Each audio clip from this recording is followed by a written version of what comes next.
Turkiye has come a long way in terms of climate action, even before ratifying the Paris Agreement in October.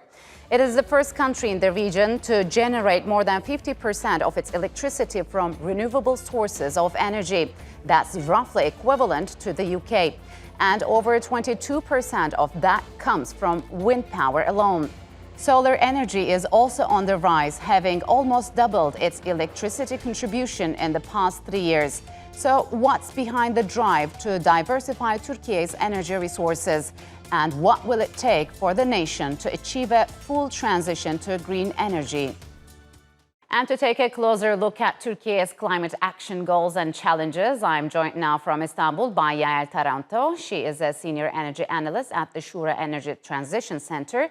And in İzmir, Turkiye, we have Sencer Özen, an investment promotion support specialist at the İzmir Development Agency. A warm welcome to you both. Thank you very much for joining me on Straight Talk. So, growth rate of renewables makes Turkey fifth biggest in Europe and 12th biggest worldwide. How significant is this, Yael? This is in fact quite significant, and in fact Turkey has become one of the major wind generators in Turkey, and also wind equipment generators. So yes, this is significant. This is also very significant for the decarbonization of energy generation in Turkey. So, Sancar, where does Turkey's renewable energy sector stand when compared to its competitors? In the renewable energy sector, Turkey has experiencing accelerated growth rate last 10 years. So about 20% of renewable energy is produced in total in Turkey. So around 7th in Europe and 13th in the world. This generation makes us in wind energy sector, because the wind energy sector is leading renewable energy area in Turkey now. So, yeah, how has Turkey's renewable energy sector grown and contributed to this economy? And is that enough to reduce its dependency on fossil fuels? Yes. Over the past 20 years, Turkey has actually made tremendous progress in renewable energy generation in its electricity sector. It has grown from 25% about 20 years ago, the share of renewable energy in power generation, to 42%. So that's a huge increase. And over the past few years, over the past 5 years or so, nearly all the new generation, all the new investments have been made in renewable energy for power generation. And another important point to stress here is that the role of non-hydro renewables have increased over the years. 20 years ago, the share of non-hydro renewables like solar, wind, biomass, geothermal was close to zero. Yes. Now it's all the way up to 17% of total electricity generation.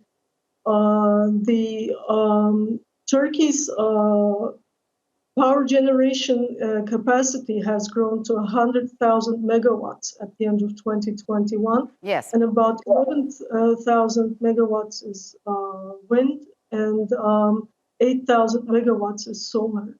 So that's a huge increase. So, Sencer, what's your take on that, and what should be done to expand these sectors? Does Turkey need direct foreign investment for it, or it's something Turkey could do on its own at the moment?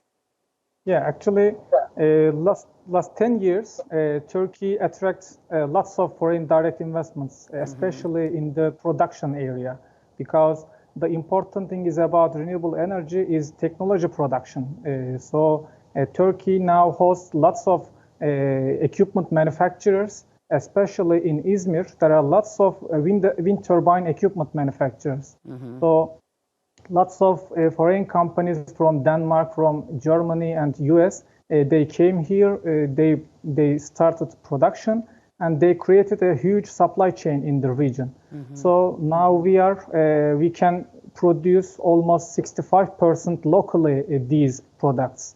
So this is not only for energy production, but also for technology and equipment manufacturing business. This is what we are giving importance about this sector, because in the future, if we want to do more, we need to have this technology and we need to produce these equipments by own.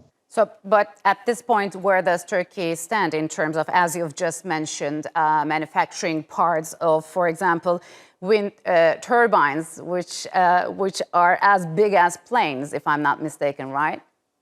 Yeah, actually, the equipment sizes are huge. The blades almost sizes around an airplane, and the towers almost as high as Eiffel Tower, and the machinery parts almost as big as an autobus.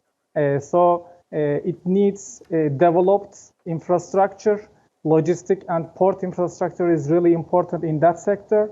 So in Turkey, especially in Aegean region and especially in İzmir, we have these infrastructure to attract, to produce and transfer these equipments.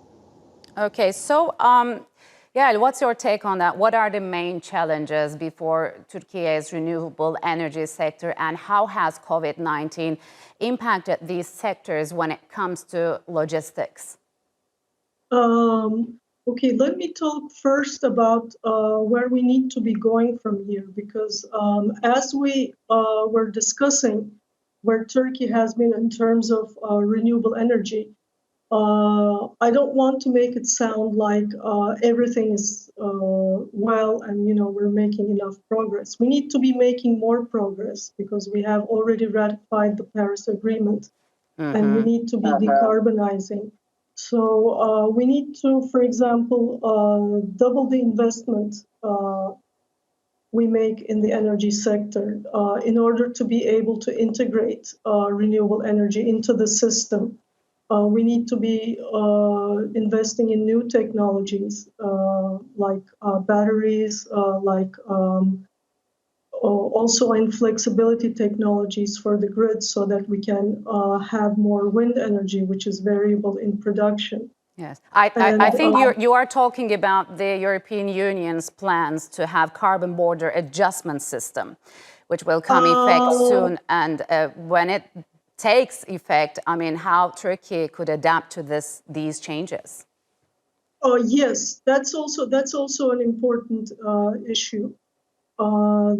The industrial sector has to adjust to the carbon border adjustment mechanism, which means that if you're going to export to the European Union, you need to report the carbon content of your production, how much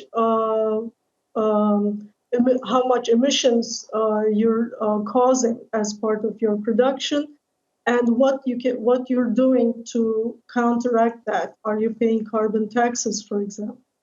Or are you using more renewable energy in your production process? So, Sancar, how far has Turkey come in terms of climate change? And is Turkey's goal to achieve a zero carbon by 2050 viable?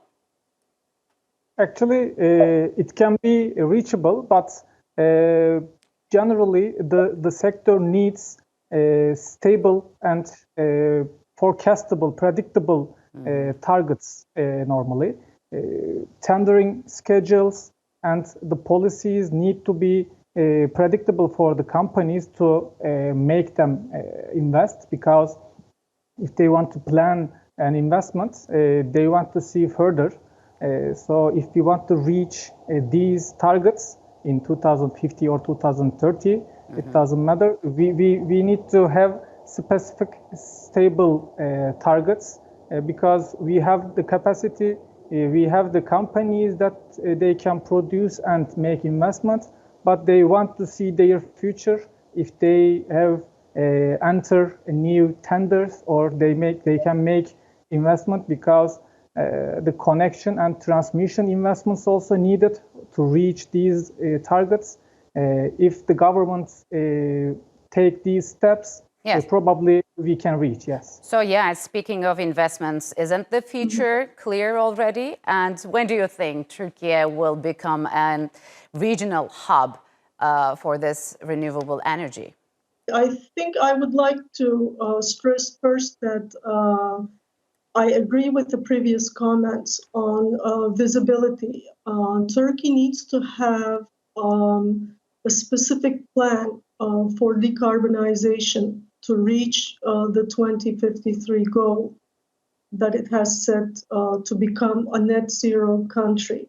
So the path needs to be made clear, and also sectors other than power generation also need to be included here in this path.